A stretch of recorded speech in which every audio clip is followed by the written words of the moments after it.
ಚಿನ್ನಸ್ವಾಮಿ ಸ್ಟೇಡಿಯಂನಲ್ಲಿ ಕಾಲ್ತುಳಿತ ಪ್ರಕರಣಕ್ಕೆ ಸಂಬಂಧಪಟ್ಟಂತೆ ಹಾಸನದ ಕುಪ್ಪುಗೋಡಿನ ಭೂಮಿಕ್ ಸಾವನ್ನಪ್ಪಿದ್ದಾನೆ. ಇಂಜಿನಿಯರಿಂಗ್ ವಿದ್ಯಾರ್ಥಿ ಆಗಿದ್ದಂತಹ ಭೂಮಿಕ್, ನಾ ಹೇಳ್ತಾ ಇದ್ನಲ್ಲ, ಭೂಮಿಕ್ ಅವರ ತಂದೆ ನಿನ್ನೆ ಮಾಧ್ಯಮಗಳ ಮುಂದೆ ಅಳಲನ್ನ ತೋಡ್ಕೊಳ್ತಾ ಇದ್ರು. ಯಾಕಂದ್ರೆ ಈತ ಇಂಜಿನಿಯರಿಂಗ್ ಮಾಡ್ತಾ ಇದ್ದ. ಆತ ಇಂಜಿನಿಯರಿಂಗ್ ಮುಗಿಸಿ ಒಂದು ಒಳ್ಳೆ ಕಂಪನಿಗೆ ಸೇರ್ಕೊಳ್ಬೇಕು ಅನ್ನುವಂತಹ ಕನಸನ್ನ ಕಟ್ಕೊಂಡಿದ್ದ. ಜೊತೆಗೆ ಪೋಷಕರಿಗೂ ಕೂಡ ಆತನನ್ನ ಒಂದು ಒಳ್ಳೆ ಹುದ್ದೆಯಲ್ಲಿ ನೋಡಬೇಕು ಅನ್ನುವಂತಹ ಕನಸಿತ್ತು. ಈಗ ಡಿಸಿಎಂ ಡಿಕೆಶಿ ವಿರುದ್ಧ ಭೂಮಿಕ್ ತಂದೆ ಆಕ್ರೋಶವನ್ನ ವ್ಯಕ್ತಪಡಿಸ್ತಾ ಇದ್ದಾರೆ. ಡಿಕೆ ಸಾಹೇಬ್ರೆ, ಬಂದು ನೋಡಿ ನಮ್ಮ ಪರಿಸ್ಥಿತಿನ, ಈ ವಿಚಾರದಲ್ಲಿ ದಯವಿಟ್ಟು ರಾಜಕೀಯ ಮಾಡಬೇಡಿ ಅಂತ ಡಿಸಿಎಂ ಡಿಕೆಶಿ ಅವರಿಗೆ ನೇರವಾಗಿ ತಮ್ಮ ನೋವನ್ನ ಹೇಳ್ಕೊಳ್ತಾ ಇದ್ದಾರೆ. ನಮ್ಮ ಪರಿಸ್ಥಿತಿ ನೋಡಿ, ಇದ್ದಿದ್ದು ಒಬ್ಬ ಮಗ ಕಳ್ಕೊಂಡು ನಾವು ಅನಾಥರಾಗಿದ್ದೀವಿ. ಇನ್ನು ಮುಂದೆ ನಮ್ಮನ್ನು ಯಾರು ನೋಡ್ಕೊಳ್ತಾರೆ? ನೀವು ಕೊಡುವಂತಹ 10 ಲಕ್ಷ ಪರಿಹಾರ ಎಲ್ಲಿಗೆ ಸಾಕಾಗತ್ತೆ? ನೀವು ಕೊಟ್ಟರು ಕೂಡ ನನ್ನ ಮಗ ವಾಪಸ್ ಬರ್ತಾನ? ಆ ತಂದೆಯ ಆ ಶಾಪ, ನೋವು ಎಲ್ಲ ಕೂಡ ಮುಗಿಲು ಮುಟ್ತಾ ಇದೆ. 20 ವರ್ಷ ಕೈತುತ್ತು ಕೊಟ್ಟು ಮಗನನ್ನ ಸಾಕಿದ್ದೇನೆ. ನಮ್ಮ ಹುಡುಗ ಪೊರ್ಕಿ ಅಲ್ಲ, ನಮ್ಮ ಹುಡುಗ ಒಳ್ಳೆಯವನು. ಮಗನ ಮೃತದೇಹದ ಮುಂದೆ ತಂದೆ ಲಕ್ಷ್ಮಣ್ ಕಣ್ಣೀರು ಹಾಕಿದ್ದಾರೆ. ನಮ್ಮ ಶಾಪ ನಿಮಗೆ ತಟ್ಟೇ ತಟ್ಟುತ್ತೆ ಅಂತ ಹೇಳಿ ಶಾಪ ಕೂಡ ಹಾಕ್ತಾ ಇದ್ದಾರೆ. ನನ್ನ ನೋವು ನಿಮ್ಮ ಮಕ್ಕಳಿಗೂ ಬರಬೇಕು. ಮಗನ ಮೃತದೇಹದ ಮುಂದೆ ತಂದೆ ಲಕ್ಷ್ಮಣ್ ಕಣ್ಣೀರು ಹಾಕಿದ್ದಾರೆ. 20 ವರ್ಷಗಳಿಂದ ಬೆಂಗಳೂರಿನಲ್ಲಿ ಈ ಕುಟುಂಬ ನೆಲೆಸಿತ್ತು. ಬೆಂಗಳೂರಿನಲ್ಲಿ ಸಣ್ಣ ಕೈಗಾರಿಕೆಯನ್ನ ನಡೆಸ್ತಾ ಇದ್ರು ಲಕ್ಷ್ಮಣ್ ಅವರು. ಆ ಸಣ್ಣ ಕೈಗಾರಿಕೆಯನ್ನ ನಡೆಸ್ಕೊಂಡೆ ಮಗನನ್ನ ಇಂಜಿನಿಯರಿಂಗಿಗೆ ಸೇರಿಸಿದ್ರು. ಆತ ಇಂಜಿನಿಯರ್ ಆಗಬೇಕು ಅನ್ನುವಂತಹ ಕನಸನ್ನ ಕಟ್ಕೊಂಡಿದ್ರು. ಕಾಲೇಜಿಗೆ ಹೋಗ್ತೀನಿ ಅಂತ ಸ್ಟೇಡಿಯಂ ಬಳಿ ಬಂದಿದ್ದಾನೆ. ಆ ಸ್ಟೇಡಿಯಂ ಬಳಿ ಬಂದಂತಹ ಸಂದರ್ಭದಲ್ಲಿ ಕಾಲ್ತುಳಿತದಲ್ಲಿ ಭೂಮಿಕ್ ಸಾವನ್ನಪ್ಪಿದ್ದಾನೆ. ಕುಪ್ಪುಗೋಡು ಗ್ರಾಮದಲ್ಲಿ ಈಗ ಅಂತ್ಯ ಸಂಸ್ಕಾರಕ್ಕೆ ಸಿದ್ಧತೆಗಳು ಕೂಡ ಆಗಿದೆ. ನೋಡಿ, ಪೋಷಕರು ಸಾಲ ಸೂಲ ಮಾಡಿ ಮಕ್ಕಳನ್ನ ಕಾಲೇಜಿಗೆ ಕಳಿಸ್ತಾರೆ. ಆದರೆ ಈ ಮಕ್ಕಳು ಏನು ಮಾಡ್ತಾರೆ? ಈ RCB ಅಭಿಮಾನ, ಅಂಧ ಅಭಿಮಾನ ಇತ್ತಲ್ಲ, ಕಾಲೇಜ್ ಹೋಗಿದ್ದಿದ್ರೆ ಭೂಮಿಗೆ ಸಾವನ್ನಪ್ತಾ ಇರಲಿಲ್ಲ. ಬಟ್ ಈತ ಸ್ಟೇಡಿಯಂಗೆ ಹೋಗಿದ್ದಾನೆ. ಆ ಸಂದರ್ಭದಲ್ಲಿ ಕಾಲ್ ತುಳಿದ ಆಗಿದೆ, ಸಾವನ್ನಪ್ಪಿದ್ದಾನೆ. 20 ವರ್ಷ ನಾನು ಕೈ ತುತ್ತು ಕೊಟ್ಟು ಸಾಕಿದ್ದೀನಿ. ಇವಾಗ ಈ ಥರ ಪರಿಸ್ಥಿತಿ. ನೀವು ಸೆಕ್ಯೂರಿಟಿ ಮಾಡಿಲ್ಲ ಅಂತ ಹೇಳಿ ಮಾಡಿದರೆ ನನ್ನ ಮಗನ ಉಳಿಸ್ಬೋದಿತ್ತು. ಒಂದು ಆಂಬುಲೆನ್ಸ್ ಸೌಕರ್ಯ ಮಾಡಿದರೆ ನನ್ನ ಮಗನ ಉಳಿಸ್ಬೋದಿತ್ತು. ನನ್ನ ಮಗ ಒಬ್ಬ ಅಲ್ಲ, 11 ಮಕ್ಕಳಿಗೆ ಶಾಪ ನಿಮಗೆ ತಟ್ಟುತ್ತೆ. 11 ಮಕ್ಕಳು ತಂದೆ ಪೇರೆಂಟ್ಸ್ ಶಾಪ ನಿಮಗೆ ತಟ್ಟುತ್ತೆ. ನಿಮಗೆ ತಟ್ಟಿದಾಗಲೇ ಆಗುತ್ತೆ. ನನ್ನ ನೋವು ನಾನು ನೆನ್ನೆಯಿಂದ ನಾನು ನೋಡ್ತಿರೋದು ನೋವು ನಿಮ್ಮ ಮಕ್ಕಳಿಗೆ ಬರಬೇಕು. ನಿಮ್ಮ ಮಕ್ಳಿಗೆ ಬರಬೇಕು. ಯಾರು ಅರೇಂಜ್ ಮಾಡಿದ್ರಿ ಆವಾಗ ನಿಮ್ಮ ಮಕ್ಳಿಗೆ ಬರಲಿ. ನಿಮಗೆ ಬಂದಾಗ ನಾವು ಒಂದು ದಿವಸ ನೋಡ್ಕೊಂತೀವಿ.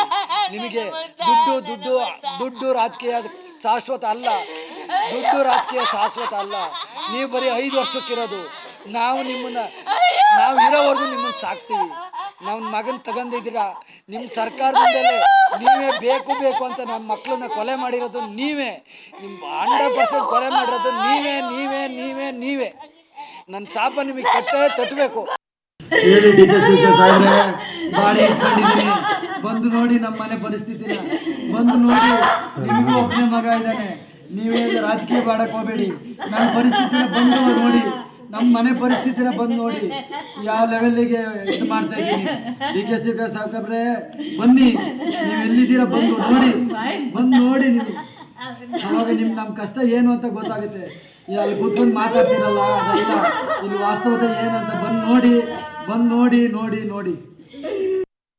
ಹೊರಬೇಕು. ಇದು ಸರ್ಕಾರದ್ದೇ ವೈಫಲ್ಯ, ಆಯ್ತಾ ಅಂತ ಪೊಲೀಸ್ ಮಹಾನಿರ್ದೇಶಕರೇ ಹೇಳಿದ್ದಾರೆ.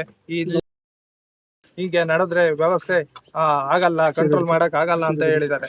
ಅವ್ರ ಮಾತಿಗೂ ಬೆಲೆ ಕೊಡ್ದಂಗೆ DCM, CM, ಹೋಮ್ ಮಿನಿಸ್ಟರ್ ಏನ್ ಮಾಡ್ತಾ ಇದ್ದಾರೆ? ಇದು ನೇರವಾಗಿ ಸರ್ಕಾರನೇ ಮಾಡಿಸಿರುವಂತ ಕೊಲೆ ಅಂತಾನೆ ಹೇಳ್ಬೋದು.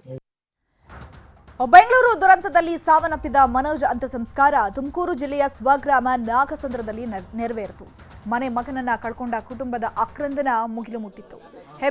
ಬೆಂಗಳೂರಿನ ಹೆಬ್ಬಾಳ ಬಳಿಯ ಕೆಂಪಾಪುರದ ರೆಸಿಡೆನ್ಸಿ ಕಾಲೇಜಿನಲ್ಲಿ BBM ಮಾಡ್ತಾ ಇದ್ದಂತಹ ಮನೋಜ್ ಯಲಹಂಕದಲ್ಲಿ ತಂದೆ ತಾಯಿ ತಂಗಿಯ ಜೊತೆ ವಾಸ ಮಾಡ್ತಾ ಇದ್ದ. ನಿನ್ನೆ RCB ಸೆಲೆಬ್ರೇಷನ್ ನೋಡೋದಕ್ಕೆ ಚಿನ್ನಸ್ವಾಮಿ ಕ್ರೀಡಾಂಗಣದ ಬಳಿ ತೆರಳಿದ್ದಾಗ ನುಗ್ಗಲಿನಲ್ಲಿ ಕಾಲ್ತುಳಿತಕ್ಕೆ ಬಲಿಯಾಗಿದ್ದಾನೆ ಮನೋಜ್.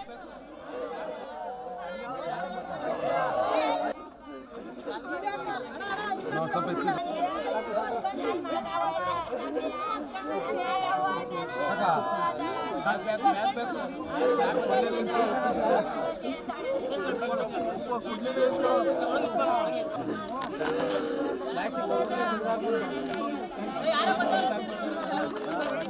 ಮಾಡಿ ತಿರ್ಗಿ ಅವನಿಗೆ ಮೊಬೈಲ್ ಸಿಕ್ಕಿದ್ದಾರೆ, ಅವನ ಇದು ಮಾಡ್ದ. ಸರ್ ಬೋರಿಂಗ್ ಹಾಸ್ಪಿಟಲ್ ಹತ್ರ ಹೋಗ್ತಾ ಇದ್ದೀನಿ ತಿರ್ಗಿ ಅಲ್ಲಿಂದ ಮತ್ತೆ ಪೊಲೀಸ್ನವ್ರು ಯಾರೋ ಫೋನ್ ಮಾಡಿ ನನ್ನ ನಂಬರ್ಗೆ ಹಿಂಗೆ ಬನ್ನಿ ಅಂತ ಹೇಳಿದ್ದಾರೆ. ತಿರ್ಗಿ ಆಂಬುಲೆನ್ಸ್ ಮಾಡ್ಕೊಂಡು ಹೋದೆ ತಿರಲ್ಗೆ. ಹೋದ್ ಒಳಗೆ ಹೋದಾಗ ಶವಗಾರದಲ್ಲಿ ನನ್ನ ಮಗನು ಸತ್ತು ಹೋಗಿದೆ ಸರ್. ಎಲ್ಲ ಇರಲು ಒಬ್ಬನೇ ಮಗ ಸರ್, ಪ್ರತಿಯಿಂದ ಬೆಳೆಸಿದ ಮಾಡ್ಬಿಟ್ಟು ಸರ್. ನನ್ನ ಮಗ ಕಾಲೇಜ್ ಇಲ್ಲ ಸರ್, ನೆಕ್ಸ್ಟ್ ವೀಕಿಂದ ಕಾಲೇಜಿಂದ ಹೇಳಿದೆ ಸರ್, ಇನ್ನೂ ಅಡ್ಮಿಷನ್ ಮಾಡಿಸಿರಲಿಲ್ಲ ಸರ್. ಅಪ್ಪ ವಿಧಾನಸೌಧ ಹತ್ರ ಇದು ಬರ್ತಾರಂತ ಹೋಗಿ ನೋಡ್ಕೊಂಡು ಬಂದ್ಬಿಡ್ತೀನಿ ಕಣಪ್ಪ ವಾಪಸ್ಸು, ನಮ್ಮ ಫ್ರೆಂಡ್ಗಳ ಜೊತೆ ಹೋಗ್ತೀನಿ ಇಂದ. ಅವನು ಈ ಸ್ಟೇಡಿಯಂ ಹತ್ರ ಹೋಗ್ತೀನಿ ಅಂತ ಅವ್ನು ನನಗೆ ಹೇಳಿಲ್ಲ. ಹೋಗ್ತೀನಿ ಅಂದ್ರೆ ನಾನು ಕಳಿಸಲೇ ಇರಲಿಲ್ಲ ಅವನ್ನ. ವಿಧಾನಸೌಧ ರೋಡಲ್ಲಿ ಸೈಡ್ ನಿಂತ್ಕೊಂಡು ನೋಡ್ಕೊಂಡು ಬಂದ್ಬಿಡ್ತೀನಿ ಕಣಪ್ಪ ಅಂದ.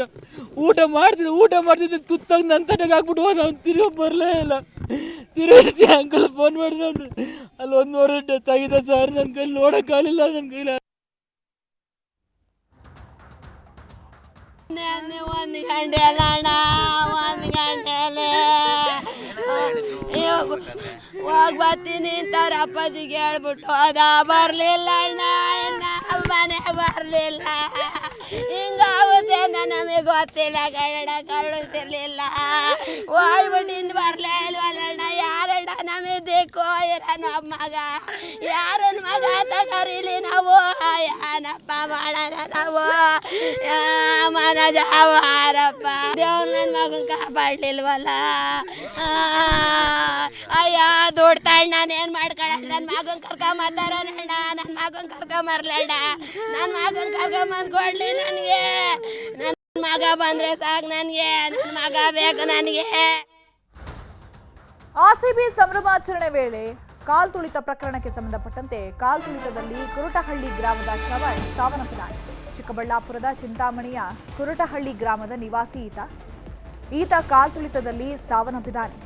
ಹುಟ್ಟೂರಿಗೆ ಮೃತದೇಹ ಬರ್ತಾ ಇದ್ದಂತೆ ಕುಟುಂಬಸ್ಥರ ಆಕ್ರಂದನ ಮುಗಿಲು ಮುಟ್ಟಿದೆ. ಡೆಂಟಲ್ ವಿದ್ಯಾರ್ಥಿಯಾಗಿದ್ದಂತಹ ಶ್ರವಣ್, ಬೆಂಗಳೂರಿನಲ್ಲಿ ಓದ್ತಾ ಇದ್ದಂತಹ ವಿದ್ಯಾರ್ಥಿ ಶ್ರವಣ್, ಈತ ಕೂಡ ಡೆಂಟಲ್ ಸ್ಟೂಡೆಂಟ್. ಈತ ಕೂಡ ನಿನ್ನೆ ಆರ್ಸಿಬಿ ಚಾಂಪಿಯನ್ಸ್ನ ನೋಡ್ಕೊಂಬರ್ತೀನಿ ಅಂತ ಹೇಳಿ ಹೋಗಿದ್ದಾನೆ. ಆ ಸಂದರ್ಭದಲ್ಲಿ ಕಾಲ್ತುಳಿತ ಆಗಿದೆ. ಕಾಲ್ತುಳಿತದಲ್ಲಿ ಶ್ರವಣ್ ಸಾವನ್ನಪ್ಪಿದ್ದಾನೆ. ಪ್ರತಿಭಾವಂತ ಶ್ರವಣ್ಗೆ ಅಂಬೇಡ್ಕರ್ ಕಾಲೇಜಿನಲ್ಲಿ ದೊರೆತಿದ್ದಂತಹ ಫ್ರೀ ಸೀಟ್, ಪಾಪ ದುಡ್ಡು ಕೊಟ್ಟರು ಕೂಡ ಸೀಟ್ ಸಿಗೋದಿಲ್ಲ. ಅಂಥದ್ರಲ್ಲಿ ಈತ ಟ್ಯಾಲೆಂಟೆಡ್ ಹುಡುಗ.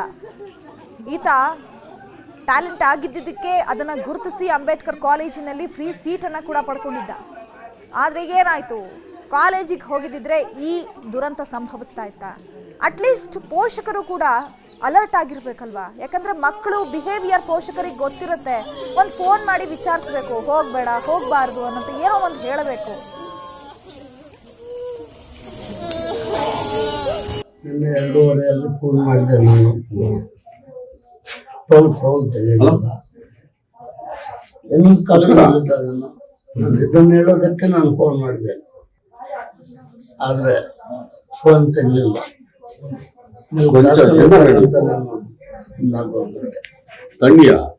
ರಾತ್ರಿ ಸಾಯಂಕಾಲ 6:30 ಇಲ್ಲ ಹಾಸ್ಪಿಟಲ್ನಲ್ಲಿದ್ದಾರೆ, ಚೆನ್ನಾಗಿದ್ದಾರೆ ಅಂತ ಫೋನ್ ಬಂತು. ನಾವು ಕಾರ್ ಹಾಕ್ಕೊಂಡು ಹೋದ್ರು. ಅಷ್ಟರಲ್ಲಿ ನಮ್ಮವ್ರು ಹೇಳಲಿಲ್ಲ, ಇದ್ದಾರೆ ಅದೇನು ಕಾಲ್ತುಗಳಿದೆ ಅದಿದೆ ಅಂತ ಹೇಳ್ಕೊಂಡಿದ್ರು. ಬೆಳಗ್ಗೆ ಬಂದು ನಮ್ಮನ್ನು ಕಾರ್ನಲ್ಲಿ ಕೂರಿಸ್ಕೊಂಡು ಬಂದ್ಬಿಟ್ಟು ನಿನ್ನೆ 2:30 ಫೋನ್ ಮಾಡಿದೆ ನಾನು. ಫೋನ್ ತೆಗೆಯಲಿಲ್ಲ. ಇನ್ನೊಂದು ಕಳ್ಕೊಂಡಿದ್ದಾರೆ. ನಾನು ಇದನ್ನು ಹೇಳೋದಕ್ಕೆ ನಾನು ಫೋನ್ ಮಾಡಿದೆ, ಆದರೆ ಫೋನ್ ತೆಗಲಿಲ್ಲ. ಅಂತ ನಾನು ಚಿಕ್ಕಬಳ್ಳಾಪುರದ ಮತ್ತೊಬ್ಬ ಯುವಕ ಪ್ರಜ್ವಲ್ ಸಾವನ್ನಪ್ಪಿದ್ದಾನೆ. ಚಿಂತಾಮಣಿಯ ಗೋಪಲ್ಲಿ ಗ್ರಾಮದ ಪ್ರಜ್ವಲ್, ಗ್ರಾಮದಲ್ಲಿ ಮುಗಿಲು ಮುಟ್ಟಿದೆ ಕುಟುಂಬಸ್ಥರ ಆಕ್ರಂದನ. ಚಿಕ್ಕಬಳ್ಳಾಪುರದ ಮತ್ತೊಬ್ಬ ಯುವಕ ಪ್ರಜ್ವಲ್ ಈಗ ಸಾವನ್ನಪ್ಪಿದ್ದಾನೆ. ಇವರೆಲ್ಲರೂ ಕೂಡ ಟೀನೇಜರ್ಸ್, ಚಿಕ್ಕ ಚಿಕ್ಕ ಮಕ್ಕಳು. ಹೇಳೋರಿಲ್ಲ ಕೇಳೋರಿಲ್ಲ ಇವರಿಗೆ. ಆಡಿದ್ದೇ ಆಟ.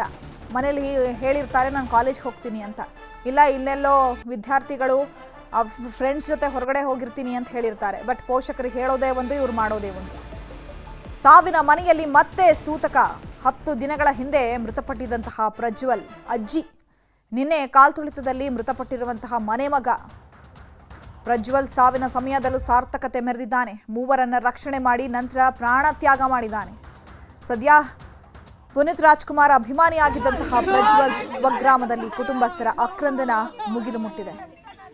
ಸಾವಿನಲ್ಲೂ ಸಾರ್ಥಕತೆ ಪಾಪ ಈತನದ್ದು. ಯಾಕಂದ್ರೆ ಇಬ್ರು ಮೂವರನ್ನ ಈತನೇ ಸೇವ್ ಮಾಡಿದ್ದಾನೆ, ಬಟ್ ಅವನನ್ನ ಆತ ಸೇವ್ ಮಾಡ್ಕೊಳಕ್ ಆಗ್ಲಿಲ್ಲ. ದುರಂತ ಅಂತ್ಯವನ್ನ ಕಂಡಿದ್ದಾನೆ ಪ್ರಜ್ವಲ್. ಸ್ಪೆಷಲಿ ಈತ ಪುನೀತ್ ರಾಜ್ಕುಮಾರ್ ಅಭಿಮಾನಿ, ಹಾಗಾಗಿಯೇ ನೋಡಿ ಮೂವರನ್ನ ರಕ್ಷಣೆ ಮಾಡಿದ್ದಾನೆ. ತನ್ನ ಪ್ರಾಣವನ್ನ ಲೆಕ್ಕಿಸದೆ ಮೂವರನ್ನ ರಕ್ಷಣೆ ಮಾಡಿದ್ದಾನೆ. ಬಟ್ ಕೊನೆಗೂ ಕೂಡ ಆತನನ್ನ ಸೇವ್ ಮಾಡ್ಕೊಳಕ್ಕಾಗ್ಲಿಲ್ಲ. ಬೆಂಗಳೂರಿನಲ್ಲಿ ನಡೆದ ಕಾಲ್ತುಳಿತಕ್ಕೆ ಪೂರ್ಣಚಂದ್ರ ಬಲಿಯಾಗಿದ್ದಾನೆ. ಮಂಡ್ಯದ ರಾಯಸಮುದ್ರ ಗ್ರಾಮದ ಪೂರ್ಣಚಂದ್ರ. ಹುಟ್ಟೂರು ರಾಯಸಮುದ್ರದಲ್ಲಿ ಸೂತಕದ ವಾತಾವರಣ ನಿರ್ಮಾಣ ಆಗಿದೆ. ಮಂಡ್ಯದ ರಾಯಸಮುದ್ರ ಗ್ರಾಮದ ಪೂರ್ಣಚಂದ್ರ ಸಿವಿಲ್ ಇಂಜಿನಿಯರ್ ಆಗಿದ್ದಂತಹ ಪೂರ್ಣಚಂದ್ರ. ಎಂಥ ಬ್ರೈಟ್ ಫ್ಯೂಚರ್ ಇತ್ತು ಇವರಿಗೆಲ್ಲ. ಮೈಸೂರಿನ ಖಾಸಗಿ ಕಂಪನಿಯಲ್ಲಿ ಕೆಲಸ ಮಾಡ್ತಾ ಇದ್ರು. ನಿನ್ನೆ RCB ಸಂಭ್ರಮಕ್ಕೆ ಹೋದಾಗ ದುರಂತ ಸಂಭವಿಸಿದೆ. ಮೃತ ಪೂರ್ಣಚಂದ್ರನ ಅಂತ್ಯ ಸಂಸ್ಕಾರ ರಾಯಸಮುದ್ರದ ಜಮೀನಿನಲ್ಲಿ ಅಂತ್ಯ ಸಂಸ್ಕಾರವನ್ನ ನೆರವೇರಿಸಲಾಗಿದೆ. ಲಿಂಗಾಯತ ಸಂಪ್ರದಾಯದಂತೆ ಅಂತಿಮ ವಿಧಿವಿಧಾನವನ್ನ ಕೈಗೊಳ್ಳಲಾಗಿದೆ.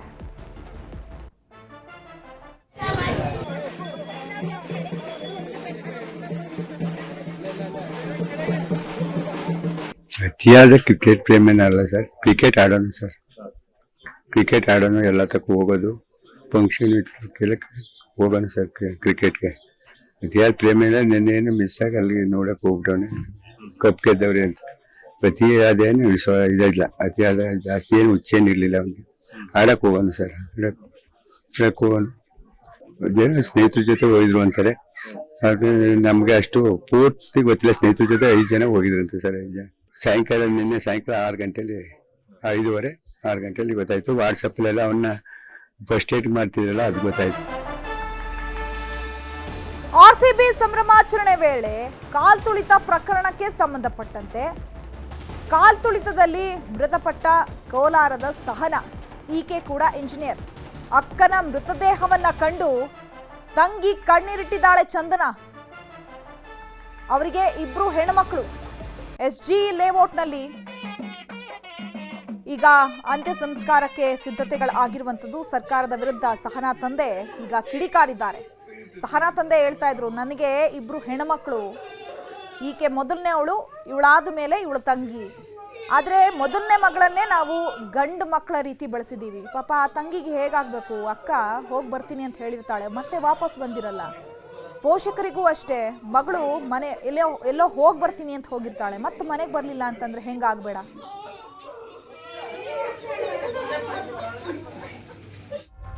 ಬೆಂಗಳೂರಿನ ಚಿನ್ನಸ್ವಾಮಿ ಸ್ಟೇಡಿಯಂನಲ್ಲಿ ಕಾಲ್ತುಳಿತ ಪ್ರಕರಣಕ್ಕೆ ಸಂಬಂಧಪಟ್ಟಂತೆ ಹೈಕೋರ್ಟ್ ವಿಚಾರಣೆ ಬಳಿಕ ವಕೀಲ ರಂಗನಾಥ್ ರೆಡ್ಡಿ ಮಾಹಿತಿಯನ್ನು ಕೊಟ್ಟಿದ್ದಾರೆ.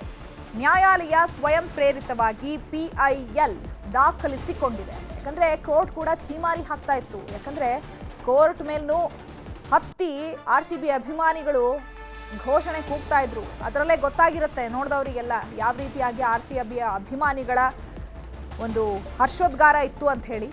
ಅಡ್ವೊಕೇಟ್ ಜನರಲ್ ತನಿಖೆ ನಡೆದಿದೆ ಅಂತ ಕೋರ್ಟ್ ಹೇಳಿದ್ದಾರೆ. ಸರ್ಕಾರ ವರದಿ ಸಲ್ಲಿಸೋದ್ರಲ್ಲಿ ಯಾವುದೇ ಅಪರಾಧ ನಡೆದಿಲ್ಲ, ಆದರೆ ಆಕಸ್ಮಿಕವಾಗಿ ನಡೆದಿದೆ ಅಂತ ಬಿಂಬಿಸೋಕೆ ಹೊರಟಿದ್ದಾರೆ ಅಂತ ಹೇಳಿ ಈಗ ಛೀಮಾರಿ ಕೂಡ ಹಾಕಿದೆ. IPL ನಡೀತಾ ಇರೋದು ಖಾಸಗಿ ಮಾಲೀಕತ್ವದ ಅಡಿಯಲ್ಲಿ. ಖಾಸಗಿ ಪಂದ್ಯವನ್ನ ಅಭಿನಂದಿಸೋಕೆ ದೊಡ್ಡ ಸಂಭ್ರಮ ಬೇಕಿತ್ತಾ? ಬೃಹತ್ ಕಾರ್ಯಕ್ರಮಕ್ಕೆ ಅನುಮತಿ ಇದೆಯಾ ಅನ್ನೋದು ಈಗ ಯಕ್ಷ ಪ್ರಶ್ನೆ. ಈ ನಡೆದಿರ್ತಕ್ಕಂಥ ಘಟನೆಯನ್ನು ಸಂಪೂರ್ಣವಾಗಿ ಯಾವುದೇ ಇಲ್ಲೊಂದು ಅಪರಾಧಿಕ ಪ್ರಕರಣ ನಡೆದಿಲ್ಲ, ಇದೊಂದು ಆಕಸ್ಮಿಕ ಅನ್ನುವ ರೀತಿ ಬಿಂಬಿಸಲಿಕ್ಕೆ ಪ್ರಯತ್ನ ಪಡ್ತಿದೆ ಅನ್ನೋದು ನಮ್ಮ ಅನಿಸಿಕೆ.